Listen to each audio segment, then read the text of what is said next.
Moi, mä oon vaatteentekijä ja tässä on mun työkalut. Tämä myös.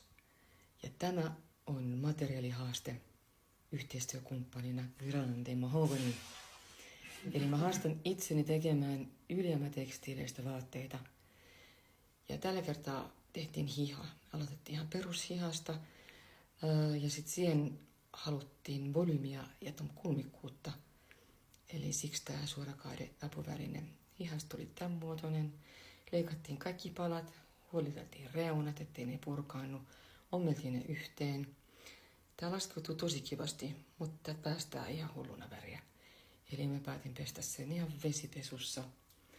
Ja sitten tuli tosi kiva. Tämä on vähän tämmönen rouhe-versio Chanel-jakusta. Tämä mun kangas on siis varastosta löytynyt tosi vanhaa kangasta, mutta materiaali, Jessen materiaali on Inkurista.